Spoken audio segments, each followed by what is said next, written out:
mun ming le mi hring ming ang chi te hi tongka kanin hrilani lo chuan rin ain lam sual hi ol rio maya tun tuma po hian engemaw lam sual zeu zeu ka nei ka ringa kan en wangwanga ani awma ka ngai khan kalam maya engemaw tia lam dik lo deuh te kan lo nei ni chuan kha comment lama kan soyanga chuti rualin hriat dan te alain ang lo vele zela engponi sela a thon thu kal lai ti buailem lo chuan thon thu ani ti kha hriaila history ani lem lo boka khalam kha chu ngai poimo lutuk lo maila thawme sangar kho thlir then som ni parukna ziak tu chonga mar pachiaw ngo chu la thain lowatan po voi khat ma lawa lo ni hian alanga mualmong lama thingdol hmuna chuan sanhu lo chiar du mai ngula chuan sanhu thar deuh zongin lei chu luk tak hian a bia reivak lo wa kual nu chuan sanghal nu thar zet mai hi hmuin aniak en mai chuan lian ve pa ngai takani hmela ngula po chuan khodang hoi to lovin sanghal nu chu a chuita chun chu fang ma hret chuan a sanghal nu chui chu ngal rual hnia khian a ron chil tatlat mai ma se ala chui chun zom thei thowa a sanghal chui chu a rual zinga lut ngei ti po chiang ta chutia sanhu chui ze lai chuan ngo chunga mi hring chet vel na hnu ma chu muta zau maya mun then khata phei chuan mau sa khol sa le banril da khom te alo oma kholian ho chet vel na ni ringin ngai that lo na po nei lem lo a sanhu chui lai chu chui chun zom zelin chonulam ni po vanlai zol pel tran ti chuan a malama sangalin nor ngek that thom chu a hreta chu vele man mole fim khur taka malam chu panin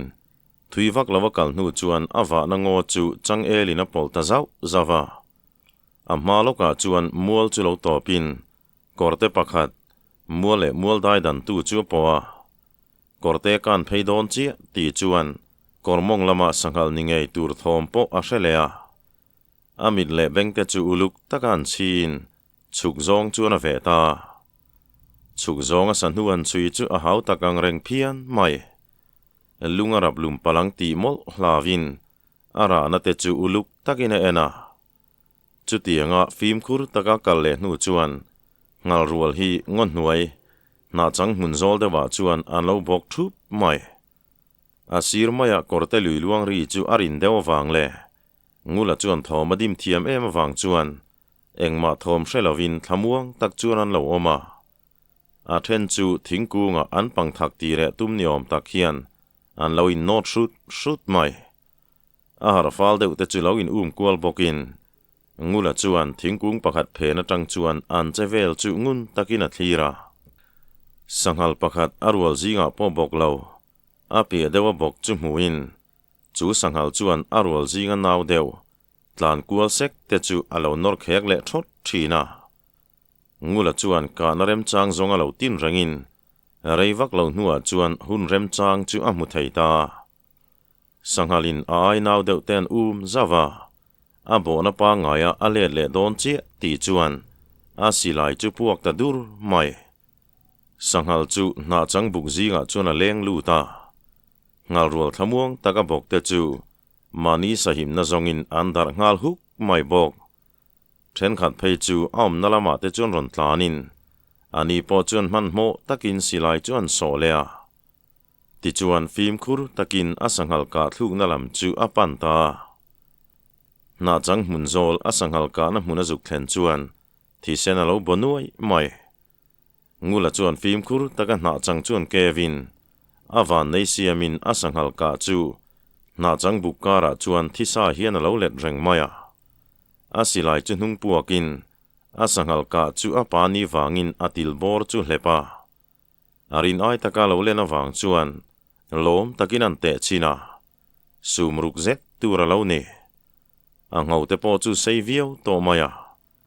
chutia atum pera hlotlin ta ka chuan cholha dampain vaibel te an pak le te ya a sanghal ka chu a puma thlen ngai nam don lo wangin chandara mawa ko ho mai chu atum ta ni asang halka kianga thamuang taka vai bela paklai chuan apia deuh korte kamatang hian mihring ron kal thawm chu hretatlat mai arang tak chuan thingbul phena biru ngala reilo te a chuan asang halka na kianga tlangwal pahnih hin lo chuak hlol mai lusei tongan in biak awang chuan kholian khuan ni ringa chumi te pahnih chu kalson tamai lo chuan asang halka kianga chuan an ding renga chutiang te ni taka chuan ngula chuan o han thian kharin chung tlangwal te chu an lo hoi ngal thot mai e khai kha ramwang ve tho in niang mo kholian kho tlangwal in ni kan ring ngota tia an lam chu panin tlangwal pakhat chuan silairi kan riat khan zau bul mai ni wangin kan lo kalani kan kho pasal tharam wak te thom ni tura kan ngaya an ti chuan ngula chuan e khai kholian zau nei lama kan lo wa kan ni mo hei ka salhiam chui hi rin aina dai rei rep maya chutianga zau bul hnai kan omani chuan zau lama chun kan zon chho mai don em ni thlama kan chananga an ti chuan tlangwal te chu kalmai an tuma ngula chuan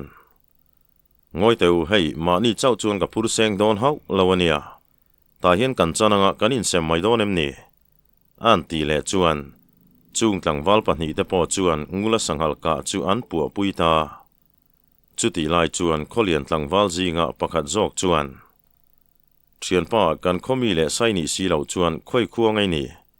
tian zo chuan ngula chuan in khuwa tanga hnai te lungthulian khuwa kania hei tum lo deuh main in khoram lama ka saka hliam hi ron luta in kho poi ka soi em lawang chumo an ti chuan tlangwal chuan hetiang thil te chu a thleng ve fowa a poina om love a lo ti ve maya chuta ngula chuan takana kholian khuen ni chuan kholian nula zarki mite unau chanchin kha in hremial lo mo an dam lai niang chumo tian zo chuan pakhat chuan nia kan vengen an lo mai ba ka upa fa ten nia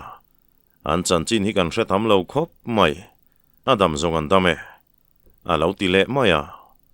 ngula chuan in murem chang hlawani chuan min an biak don nia lungthulian tlangwal pakhatin angai hle cheuhan tiula a hre thiam mayang an ti chuan an ni pahnih pawh chuan an hrilh ngei tur thu an lo soya sanghalan puwa zo chuan lian tak taka han chanin ngula chuan zat le zata in sem puya du viau lain an ni chuan an du hau lo maya an ti lui ngial pawh chuan voin hi khat chum bak chu an la du si lo ngula tan la han hon vek ngai na om si lo nen anip te puya te chuan an thun sak noka a moi to kanin sem hnu chuan ngula chuan sanghal sako na tur te chuan siamin a zo fel chuan hei ka kal na tur la deuh sia kanin mang tha mai chu zar ki mi te u nau chu minan biak mol don nia tia lom thu te soin an ni po chuan zar ki mi te hena a thu cha chu soi nge anin tiama chumin hu chuan ngula chu an ria buk sual na lampanin sanghal sa kot bor treu chung chuan a kalta kholian tlangwal te pawh chu zau lampan chuan kalin kalkonga chuan tlangwal pakhat zawk chuan kha tlangwal kha ka hmu to hnu ni tlat mai tunge ni ro chu ka hre chuak zo lova an ti chuan a thian pa chuan keipo ka hmu to hnu chu ang ka tia ma se tunge ni ti lam ai ma chuan kan kho zau kiang maya ngam patagaron wa kha makka ti dewani mi soi ka hriat danin lungthulian khuwa chu mar ho che na nia pasal tha pon nga vie venti khamo kan khuwa tangin ni khat kal lai ni ome an ti le chuan a thian pa chuan chuti ni chuan hei tu na hian ala ma viu maya kan khorama sapelin an riak ngein karinga ani lo point rol rala che tan tumpo ni theya kan lal hne na thlen mai hi a chi lo mo a lo tia pakhat chuan nia kan lal hria tir hrim po thang hei kan khuwa hi lian tham to min er tu po hin tam don ania tin an thil ton chu lal hne na thlen nge an tuma chuti lai chuan ngula po rilru nuamina ho bik lo kholian tlangwal te kalsan hnu chuan asaka na mualulama chuan thing kung ding pakhata hian alona asaka na mual pia deuh maya kholian khozau loin phar duai mai chu mu thaya kho hoi hau lova sanghal niak ringot mai lo boi pui chu poeti tak zet mai kholian mi le sa ten an hubok nen an thil ti tum chu ahun main kholian lam chuan an hriat ngei aring ta ti theidangom chuang hek lo le man mo tak chuan an ria buk sual na lampan chuan a kal zela asanghal sakowanga duanga chaka kal theilo wangin an buk sakna lai thlen meu chuan ni pot la towa a thian te chuan mei pui lo chep hluain sanghal sa ne na borzet mai lo hon mu chuan an lo choi thak sak nok noka asilai te tung fela thun munarem nu chuan chona chuan ngula midang poron pun mai tur chenia kha iron chaw viau don ani kha an ti chuan ngula chuan nia a hla tham dewa midang an pun kha buai thak mai main ka hredewani ka zuam sual deuh chu ni e ka dar te hi na thu mai tielo nui varin chona chuan hei tuna zong izara satui hang kan hop don chu nia lo tin pachon voin chu ka kho hoi lo luata ka che sual dewa an ti zau chuan chona chuan e khai eng ti hoi lo luata che sual moi nia lo ti vatin ngula chuan a kholian khozau ka valu thela lo male ka silai ri hriain kholian tlangwal panin lo kala ka in sa seng man talawani an ti chuan chona chuan chu zong eng thamani lo chu ramwak satliang an ngai thawang che han tin nilo an khomi le sa ka nilo tian hria keilain kan khoming te ka soisia an khorama ka ramwak ringot po kha an du chuan huat thua an la thei nge yang chu mai ni lovin helai rama aru ka kan thil ti thleng mai hian an hriat chua pha theini an ti le chuan chona chuan ngula helai kan thil ti hi aru karala ti tum kan ni reng hleinem kholian kholal le mi puite so chuan an khoram ngeya bok kan khoni ti hi hrengei se ka du zoka I che sual hau love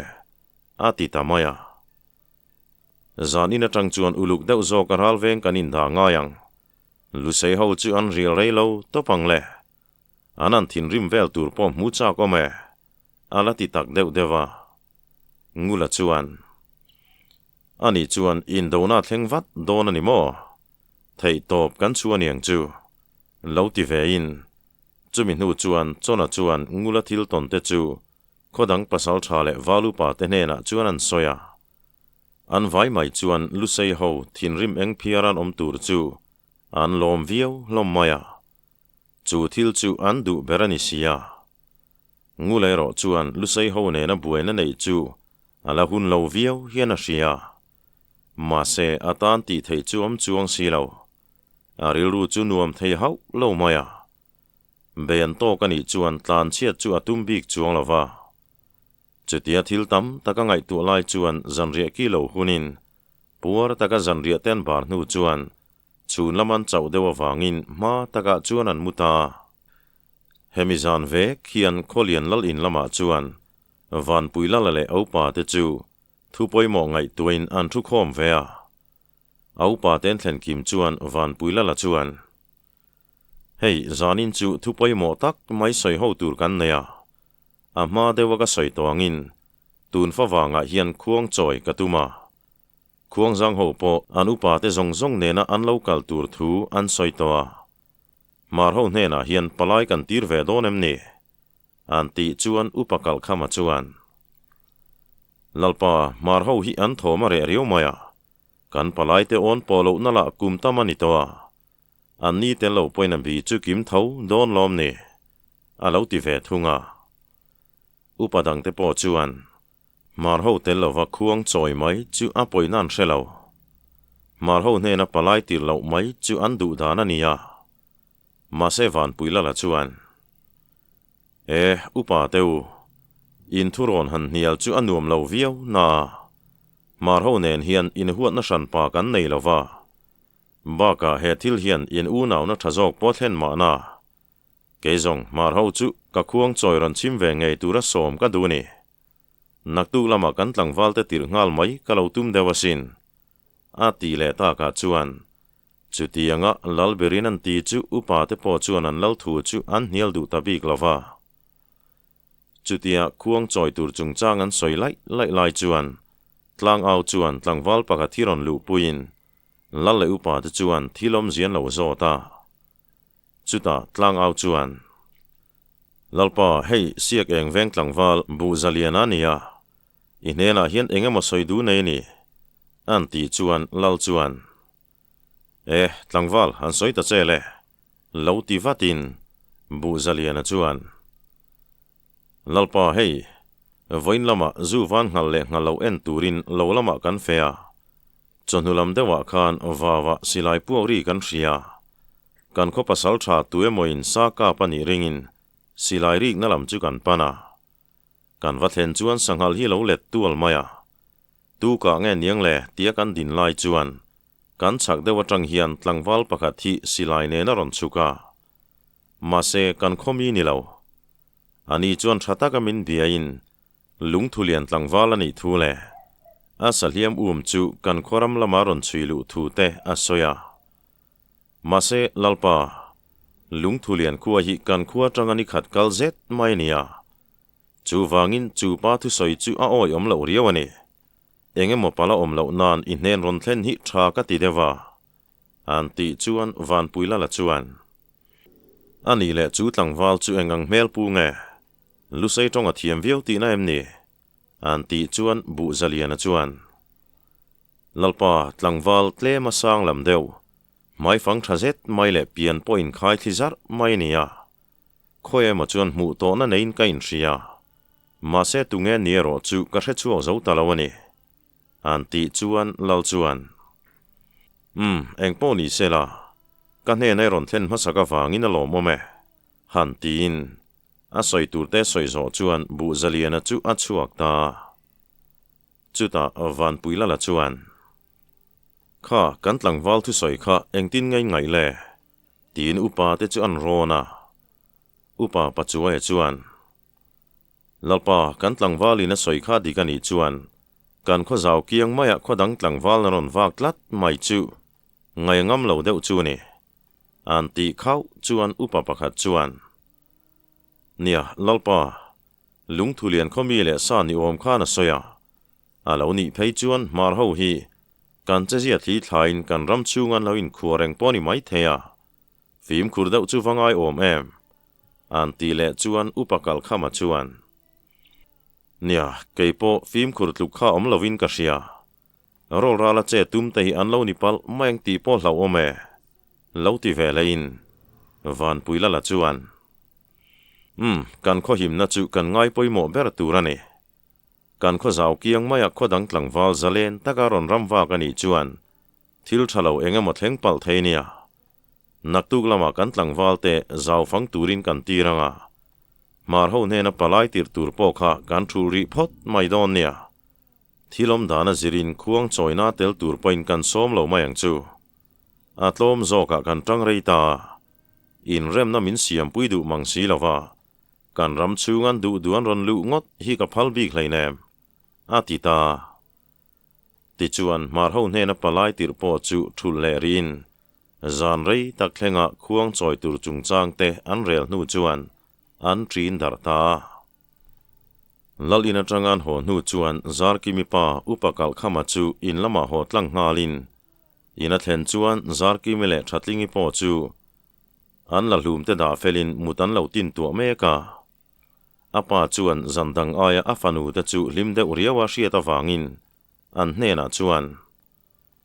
zandang ang lo tak maya in hlim riaw kan hriat chu an ti chuan zar ki mi chuan kapa voin lama bu zaliana te fe kalin lungthulian tlangwal pakhatan hmuni ome chu pa chuan a saka te ron sem ho nge ngea an ti chuan upakal khama chuan chu chunang nin engei lo hlimpui waka an ti hluk chuan zar ki mi chuan kapa chu tlangwal chuan bu zaliana te hena min ngai thu te soya in hmurem chan chuan min lo biak don nia ati ni ome baka lungthulian khuani le ngala ngula baka ni don lo shim alo ti chuan upakal khama chu ameng uo mai afa te ru tur chu asia thiam puitak zeta ngula podam takinala omani tiaring thiama ma se marho ne na buina nei pal the wangin afanu te chu ngula ngai ven lutuk tolo tur chona duni ama ngei point seom tivio ma se nakin hun ngai tu lo thei chu ni to si lo afanu te ne na chuan engponi sela thil tam takhi in riat lo omani kafa te ni angin in ril ru ti seom hi ka du hau lova amai ro chu nakin zelatan engkim hi in riat ka du ni tun ma tang to khan marlama kan u nau te nen hian in rem na siam kan tum fo thina ma se an ni chuan kan palai te thun po du lo mai po ni lovin hei kan kholama an mel kan mu lo na po reita nima sela kan lal hi na do shama tun tuma akhuang choina telve tura sompo ala du fana chuti anga ni lai chuan voin lama kan tlangwal ten kan zau kiang maya lungthulian tlangwalan mu wangin kan lal chuan palai tir po a thul le ta ni mar ho nen hian kanin mil zui vak lo mai theya kan lal chuan aram chunga khodang tlangwal du thala non wak lut ngot mai chu alom vio lo tlat maya naktu lama tlangwal te zau lama tiratuma a cheber po tok thei kan ni wangin a tul to pa lo chuan ngula chungchang hi soi to lo ula ka du an ni ne na kanin dawani ngat phei chuan in tan po poi thei don ania tina fanu te chu hril ta char maya thatlingi chuan kapa kan khorama khodang sapela lo kal mai te chu a poina omem ni tia lo zo chuan upakal khama chuan poite reng mai in za lo na lian takani sin atileta ani unau po chuan engma soi to lovin ngoi reng chuan mut na laman panta fawang ni sen san hnuaya chuan martlang wal rual te chuan bok kho na tur chuan wat tanta pachiaw ngo chu a cha that em awangin sei puan lek deuh areng mai chutia tlangwal chak rualan an che ta ka chuan thinglian tak te po chu atluri tuara thinglian dewan ki thluga piang mai chuan an dur mai boka an mahuna thil lo thleng tur lam reng an ngai tu lo chuti anga ni thum ngot mai chum lo chat lawan nan tho nu chuan an duang to ka zau chu an wat thei ta bok kho na tura ni wangin an thingle mau ki noksa te chu ni hni chungin an thian le a an zo fel ni tlailam panga chuan an chau deuh to wangin buk kiang vela chuan an chola ngula le pasal tha chonai ro chu zanriam me tur zongin an chuaka chun lama thoman nei na sat dewa wangin salian po beisei ngam lovin savazan riak ka turan zongani ma zoka an buk sakna mualet liama mualte pakhat na khar mun lama chuan tlailam ni tlak ma hret thian an luta na khar mun an thlen chuan wak rangin chutianga areife an wa nu chuan an wa nei siamin varit panga zet main ka pa tlangwal somnga rualtan chuan beitham viau ma se an chome tok chu atling ve don thowa an beise ain hlotin ma ta ka chuan buklam panin an let lea kalkonga chuan ngula chuan hei pachon lusei ho hi an thoma re rio maya enga te vak min ngai lawani mel an ti chuan chona chuan iman moni kha hei ninga zet chaukan lauma naktu ga trangin in lian vak lo pathum vel kanan relanga bu seng zo ma chu kanin nga chok donani lusei ho po hi min rial rei chuan ka ring hau lo mai an ti chuan ngula chuan ani chuan min lo en thareng to zo ka ni lo mo an du chuan min hu bar thei don sia rem ruan na fing deuh zo khi kan ma moi ti lo mo an ti lea chona chuan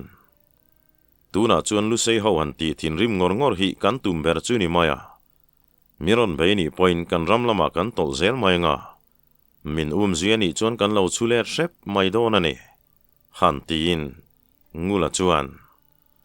hanin sa deuh biai po cha kom le tolom le alo ti ve maya chumi zan po chuan zandangang bokin martlang wal ho chu tu ma ti buai tun nei lem lo buk tual vela chuan hlim taka ti tin an nui dar renga na tho tur mabak la nei ni wangin valu pale pasal tha te chuan rei tak men an rem ti lawa ral veng tur ten in ruat fel nu chuan ma takin an muta chuti lain kholian lal in lamai ro chuan van puila la le au pa te chuan kim le thap to mai van puila la chuan mar ho chuan ka thu le hla po lama salovin karam chunga bo kan khomo ain pha niam zo ka kan trana wang hian kan hlau tai mon ti niange katlang walte tira wa hubbar mai tha ka ti e ati tun maya upa pachue chuan lalpa tharum tho kan bo buan ma hian palai te kan tir phot donem niang in sa seng turin tila an du lawani chuan kan chuak mayang chu alo ti chuan upadang te po chuan khuang choi turan in buat sai mek lai ni nen leido han nei chu than ti lo dewa atopa chuan lalpo chuan aupa te thuron anga mar ho chu in sa seng tura hril phota chumi nuwa an ngen nain om zia nei lawani chuan asiruk la chuak tura tho chu mai chu an rel ta ni atu lama chuan ngula te chuan in sakna chak te la khomin in panga vel zet chun rela an bok kho na lai vela chuan dian sa mai turam lo wangin then khat chuan in chung tur thil the kan lo sa ta then khat te ro chuan mau te lo sa tin lo chik to kanom boka tlangwal rual choma zet anan bun ta ka chuan in lian pa ngai tak panga chu a chung chi mai thei turin an puitlin ta an na ber zo fel mai thei turan om ta ka chuan chol ha dam pain chun chon fa ka chon bar mol lai chuan kholian lama tangin tlangwal pathum hi aron lang hlol mai ngula te chuan tu tengen ni hriat tumin an ringan lo fa na an ni chu pasal tha vanji ka ho lo kalin an choina kiang an ron thlen phei ma chuan ngula te chun tho sapa chonale nei thanga chu kholian tlangwal te lampan chuan kalin ngula po chuan a zui vea kholian tlangwal te nen anin to chuan kholian pasal tha vanji ka chuan khai pasal tha chona tela ni rangin hei helai hmuna bokin khodon ti kan lo hria kan lal thu kenga lo kal kan ni e aron ti dam dapa chona chuan nia hei bok kan kho fel chu ni to maya kan tum dan chuan thlo malak chun zom nan man kan tumani ti zong in lo changa vanji ka chuan chona in za om viona helai hi kan ramania kan phalna la lova in du danen ron che thi kan rem ti lawani du nila tuna hian tlangwal zarual nen lo thok chuakin kan chimi bar thei cheu ti chin hria tho karinga ma se kan lal chuan thisen chu ma sa tu ni du lo wangin thataka kan ram hi chua san turin a du chewani voin la la in chua san lawani chuan tharum mangin kan nor chuak don tho cheu pa ngai tak chuan ala tia pasal tha chona chuan vanji tuna tang chuan mel ma anga kanin en mai angai to don ani zom takin kanin bei mai niang chu helai ram hi engti kong zong main kan chua san don lo chu wangin in lal hne la chuan vakir le ta ula ngam kan ngamani ti hi in lo hril don nia keini po thei to pin kan lo in buat sayange alo ti vele maya vanji ka chuan ngoi te chona thisen luan tir kher hi atu lem ni heng lai ram hi in du viawani chuan kan lal hne na point dil thei thowa kanin dawani ngat chuan akoto pain tran nuwa po kan nor chuak don tho chewania min hne don chuang lo kan thu zo min in sa seng zok mai ro aron tilea ma se an ni lam chuan vanji ga te thu soi chu an pom du bi klat lo mai tlangwal then khat phei chuan kholian tlangwal te chu lo tha ngal mai an duwa ma se chona chuan lo khapin anin rem thei tak silawa chuan vanji ga chuan ani chuan mel ma kan ni ta nu nau poi se lo te chu ngai ro chuan za kan ngai niang chu ati ta char maya chona po chuan te reng mai in le lo po kanin za sak don nia lo ti ve bokin vanzi ka chuan ngula kanin mu le dan chu aduam lo khop mai a engpo ni se dam takin le aron ti chuan ngula po lo nui sakin nang ni po dam takin ule a lo ti ve boka kholian pasal tha vanzi ka le nau te chu kholam pan chuan an le tanal nala an kal liam nu chuan chona chuan kanin buat sai nga la ngai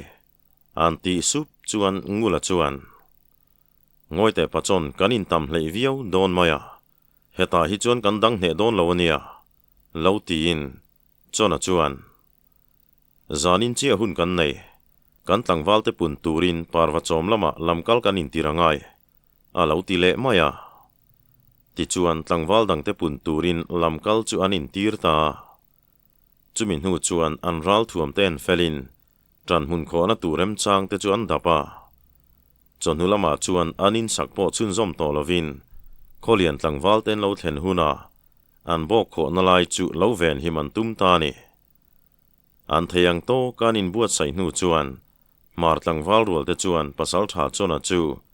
an kiangom ve turin an du tatlat lo maya parwa chom kholama lo va hoa tlangwal dang teron ho tur chuan an tia ma se pasal tha chona chuan hnial tlatin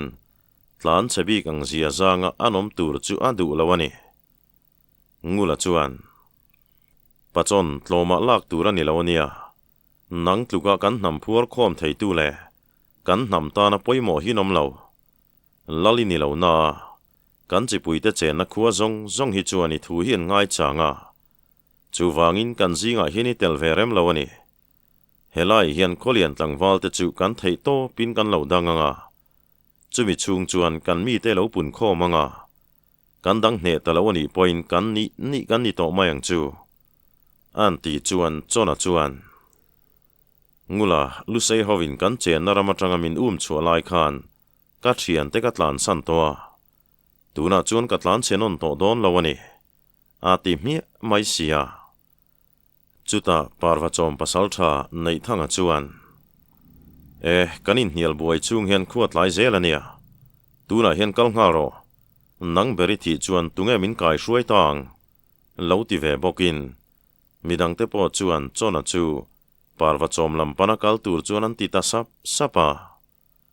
ato pa zong chona chuan engpo ni se tuna chuan kan vain kan kiranga asiruk lain kan let le mai don nia an tingiala ma se nei thanga chuan nilove helai mun hi kan chua sanani chuan kan tlom ti na ni don asin kal mai te alo ti hlur ta ka chuan chona point anau te chu an hnial du tabik lova mar nam ta na poimo zia te hriain man mo taka midang hui khom tur chuan parwa chom kholam panina kaltanal nala aliam nu chuan pasal tha nei thanga chuan engpo ni se kan thingki sa te hi in phen na turem chang theng berin daila bok chunga hian omlovin apiang on hnuai hian tran mun kan lo khuar don nia miron beini chuan kan hnung tol hretanga kan ram kan tol then huna chuan an ni ain ram chin kan chiang zok dona ti chuan kan tan tran lak po rem chang dewang tiaro chuan relin tlangwal te chuan an bok khona sir ngoa tran hun tur te an siam ngala an thingki sa te chu in phen rem chang tur chuan an da remin zan ria kil hun thleng mai chuan an buaya pasal tha nei thanga chuan tuna chuan bei har satak chu gan ni to dona thei top kan chu atlang aniang chu han ti charin ngula nang lusei ramai jin na sa an kol rong viawem tian zo chuan ngula chuan kol rong tak ponom ve nuala ma se tam zok chu vaupung na satliang chi hin nia kholian lam hian min tam hne hrim dona kan fim khur chu nga yang tina lo changa nei thanga chuan nia kan dang zo lo ani point atam theng ber lo tha gan tu mang chu han tin kholian tlangwal te lo thlen huna an bei dan tur te chu an soi ho lai laya chumi nu chuan mut zai relin ral veng turan in ruat fel nu chuan buk pa ngai a po riak lovin ngo chunga arem chang laia chuan mut munan rem ta zandang anglo takin chumizan chu are hian are tlok mai khuan masa khuan hun vela chuan chingpirnu hi ronin ram chok du tin mar tlangwal ngon hnuai riak te chu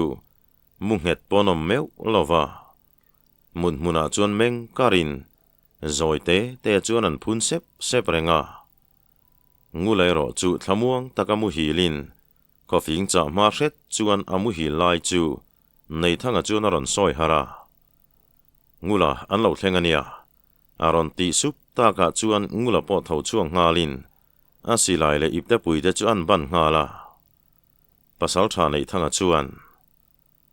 bok chunga hian an lut to le kati vele kan kap don nia han tile sarin ngula chu thingbul phena chuna birua an bok kho nalam hoi chuan an silai chun tin ta thup mai thamang lamani to wangin thla po ala eng riaya bok chunga mihring chevel po chu a hmu thei ruaya alandana chuan tlem te chawan lut ni na lang reivak lawan hale hnu chuan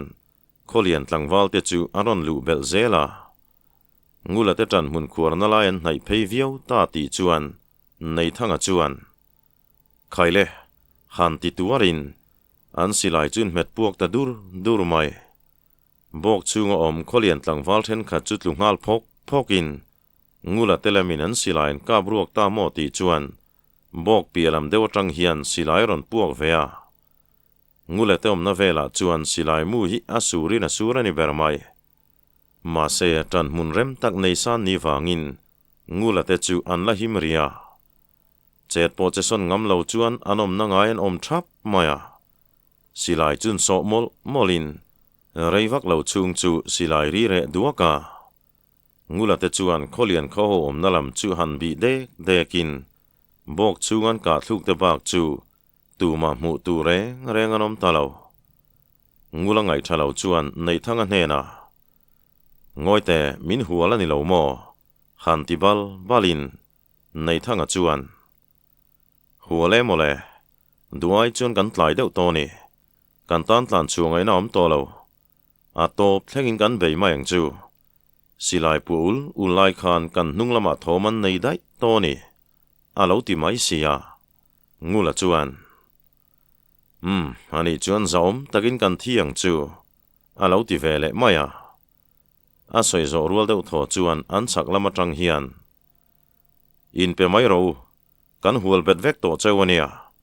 an ron ti tala lang mai chuti lai chuan bok lama po kholian tlangwal te chu an ron chuak supa pasal tha nei thanga chuan nau teu a top thlengin ole khoi nge lu sei ho chuin phin dar vek mai ngo tin bok lama kholian tlangwal pakhat chu an kap le thora ngula te po chuan an silai han met puak vele ngalin chuti rual chuan an hnunglam le malam ba ka an chak lama tang chuan silai ron puak ta zot maya ngula telam po an tlu zoi ni ber maya silai sona hunom talawa chuan ngula te chuan an chempui phorin kholian tlangwal te om nalama chuan tre ruai chung hian an tlan pheita ma se an tumberan puitlin ma chuan silai ron puak le zotin ngulan kholian tlangwal te pom chila tumlai tak chuan a bek velam churon sajok maya ngon hnuaya chuan thal topin thingbula chuan in tau zuya man mo taka tho chuale maya tumlai chuan alu chu hai muain thisen chuan aron bua lum ngal pupa chuta zong a khomu te chu fia lovin thingbul zola chuan atluta nok mai pasal tha nei thanga aw lau po fia lo ruai chuan a hretheya chuta chin chu engma hrezui talawani fawang ni chuak eng moi tak hnuaya chuan ngula po tho chu mai an tuma ma se an har chian meu chuan thingbul pakhata phuar be sa hian alo omreng to maya thilom zia hria tum chuan an hoi kualin a kiang vela chuan a thian then khat te po phuar be chuan an lo om boka pasal tha nei thanga po chu ngula kiang maya chuan thi hnuang hian an lo phuar vea ngula chuan anom na chu an bo kho na munani tia hre theya anin sak na le avela te chuan kholian tlangwal chun lo tlim mur mai a thian ta ruang engemaw zat po an buloka chun a lo let rum maya thilom zia hre thiamin a lo thi nga lo chu poyati tak zet mai a thian nungdamom te po chu hreoman ti ni ti hriat tak hian an mel chu angui ngiai maya ngula po chuan a dam thei hlek beisein an phuarna thingbul ngheng chuan an ching diara chuti lai chuan mi pakhat thian ron soi nokin an men chuan pasal tha vanzi ka lo nia vanzi ka chuan kha ilo har tomo hei tuna chuan kan salin ni ta der maya thate te kan soi lai khan kan thu zom ula thaturania zang khai tak chuan ron tin ngula chuan nia kan lo fim khur to lo dewani min hualang ti ngai na reng kan hrelowa ale pekte omani ngai chuan a thleng non to lowang a lo ti maya vanzi ka chuan ngula hual lo cheu po ni la min hne don chuang lo som nga rual lek khan mi zanga rual te chu dan zo ngai nom lo chuan nangma ni le ta tam silai kan kengalom le tuna chuan kan kholama kan hruai don chewa kan lalinin chungchang thu chu angai tu mayang an ti le chuan ngula chuan ngoite ta hian min that lo ula thazo kanga damaka chuwa kani chuan phubala ka du don sia an ti chuan vanzi ka chuan chutiangin kan mi man te kan tingai lo baka kan lal point za ngai nga in nun na po zu amel mai theinia an ti le chuan ngula chuan chuti ni chuan in lal hne na thi ka du thui ka soi mai nge nungdama min chuani vai zongin in khuwa ka hal nge yang an ti le chuan vanzi ka chuan nia chu zong kan lal hne na la soi don nia hei in thian te ruang hi chu tian kan kalsan mayang nang ni ro chu an nuin kan nu kho don chewani tina kalson tamak maya fere san vela chuan kholian tlangwal te chuan an thian thita te ruang chu zonin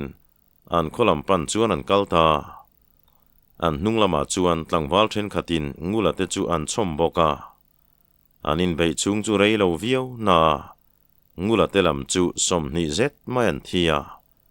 kholian lampo mi som don chun thi veni ngula te kha in pelo ningat se zong an thimang vek don ti chianga kholian lampanan kal don chuan kholian tlangwal te chuan ngula te in sak zong chu an thiat veka an man ruwa te po kho dar vekin ngula te chuan in seru teu chung hian an lo thira an thian te ruang boy som tu pom lova an kalsan ngot mai te chu lainat zet hian an thlir vonga hun thadang an nei le theite ni ngai chuan phubalak chu an tumru tak zetani fawang ni sen san hnuaya chuan kholian tlangwal te chuan an salman te chu an kholam pana chom zelin liam tur na zual deuh te chu kuthlak mai lovin an zona vanzi ka chuan a kha tokin ngula chu aron vil deuh reng boka tuiteron pein ngulai ro chuan a in du thak lo thung muang changa in chom bekin chonhulam beliang mun hun vela chuan kholian kot chuan thlenga kot chua chuan an cholin vanzi ka chuan ngula hnena ngula zalen takai omna thin khuwa phuar hlom saini lu don ta chunia tuna chuan engkim hi danglam zota ni an ti dap chuan ngula chuan nia zang khuwa te pola bungbu ve ma na alo ti maya vanzi ka chuan nui sakin ni hun thaila nei nge poka beisei puya che lo ti ve le in chuti anga reimoi to kan chol nu chuan khuwa chuan ngoi rengin an lu ta kholian khon valu chu khomi te chuan ngula te chuan lo en du na samaya chuti line ngulai ro chu hoi po hoi chu du lovin akal ngai chuan akal ngat mai lalin lam chun pan puya lalin an thlen chuan lal thu pek angin an mi man te chu vanzi ka chuan lal ina hruai lu ta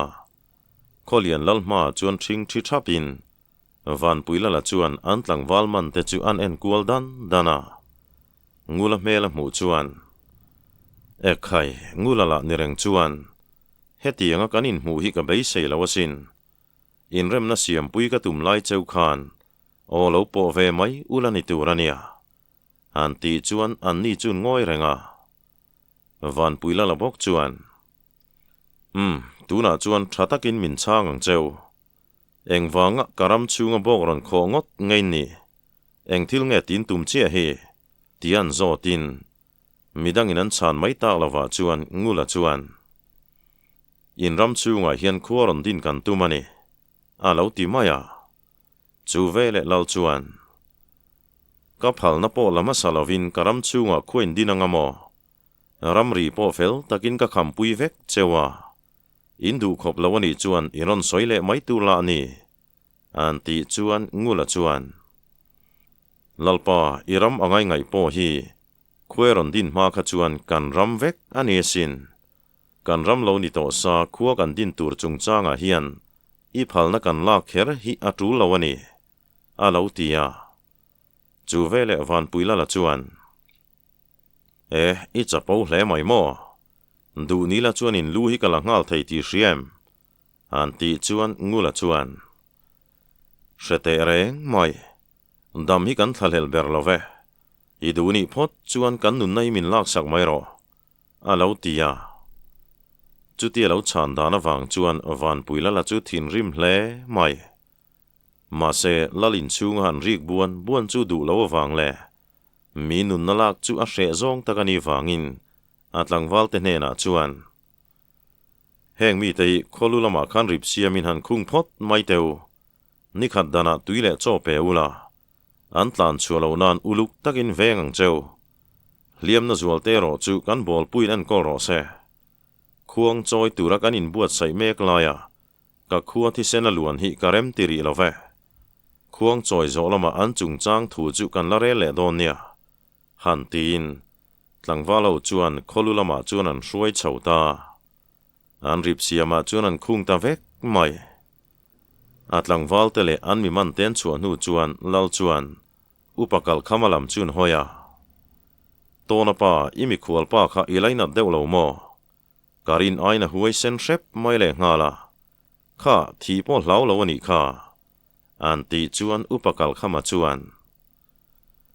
nia lalpa kami khual kum hlun chu ni ngei maya ma se kan mel ma nin du zok miau si chuan lo lainat ngot chan tu rom love mi huai sen tak chu ni lom a lo ti le maya lal chuan tuna chuan lei do kan nei ta mar ho hin ngoi mai main ka ring lo kan phim khur le zual po ngai don ani zanin atangin aral veng po kanin danga ka khuang choi hun ture ro ka son don chuang lawania tia thupoi mo dang ten soi ho nu chuan upa te point lal in chu an chua santa upakal khama chu in lampana honal nalin ina thlen chuan zarki mile thatlingi chu mitui parol treu chung hian an lo oma apa melan mu chuan zarki mi chuan kapa ngula ten manem ni alo tia pukal khama chuan kan khoram china bo kan kho wangin kan lallunga oilova kan tlangwal ten an valu chuata ni kha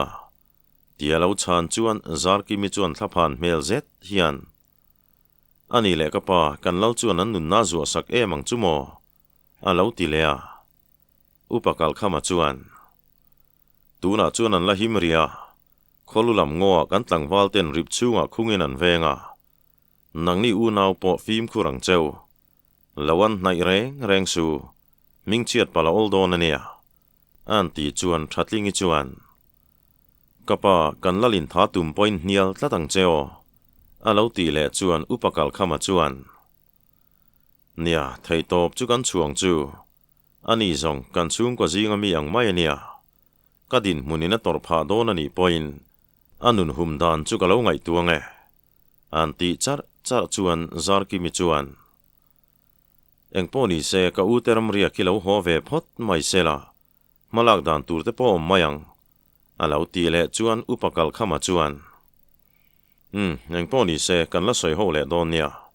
han ti le supin zar kimiril ruwa chuan ngula bak chuam thei reng lo maya a thian ten an soidanin ngula chu thisenin a bual khat vek ti ten hriat phei chuan a ril runa chu khong lo chau to maya anun na tha pa ngula mel mu nge chu atum ta ni chutia ngula le tlangwal dang te kholian kho chu ngoa hreom takanom lai chuan pasal tha chona chuan marnam che na khuwa zonga tlangwal tlan tirin lusei ho khuwa kholian run turin alo cha khom ve meka